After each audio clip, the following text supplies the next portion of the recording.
దీనికి సంబంధించి ప్లాట్ఫామ్స్ ఏదైతే ఎక్స్ కానీ రకరకాల ప్లాట్ఫామ్స్ ఉంటాయి కదా, యూట్యూబ్, ఎక్స్, ఇవన్నీ కూడా సేఫ్ హార్బర్ అంటే అన్ని చూపించేసి అంతా చేసేసి మాకేం సంబంధం లేదు, మేము ఒక ప్లాట్ఫామ్ మాత్రమే అంటే కుదరదు అని చెప్పి MeitY secretary, ministry of electronics and information technology secretary కూడా అభిప్రాయపడ్డారు అనమాట. అంటే ప్లాట్ఫామ్స్ ద్వారా విపరీతమైన మిస్యూజ్ జరుగుతుంటే, ముఖ్యంగా మహిళల యొక్క గౌరవానికి భంగం కలుగుతుంటే మేము ఊరుకోమని చెప్పి కూడా ప్రభుత్వం అభిప్రాయపడుతుంది.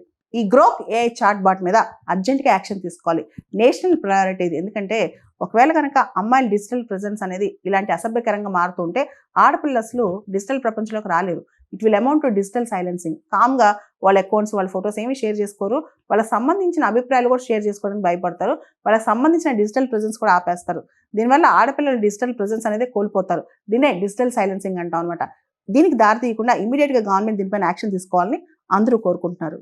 టెక్నాలజీ మానవాళికి బెనిఫిట్ అవ్వాలి, మానవాళికి మంచి చేయగలగాలి. ఆల్రెడీ ఎక్స్ ఏదైతే పాత ట్విట్టర్ ఉందో ఇప్పుడు ఎక్స్ మారింది.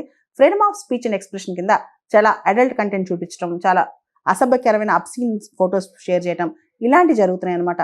ఇంకా కూడా టెక్నాలజీ వల్ల ఇలాంటి ఇబ్బందులు ఎదురవుతాయి, భవిష్యత్తు ప్రశ్నార్థంగా అవుతుంది. ముఖ్యంగా టెక్నాలజీ వల్ల మనకు జరిగే లాభం కన్నా నష్టం పెరిగిపోద్ది. ఇవన్నీ కూడా ఆలోచించి ఏవైతే ప్లాట్ఫామ్స్ ఉన్నాయి, సోషల్ మీడియా ప్లాట్ఫామ్స్, వాటికి కూడా ఒక నియంత్రణ ఉండాలి.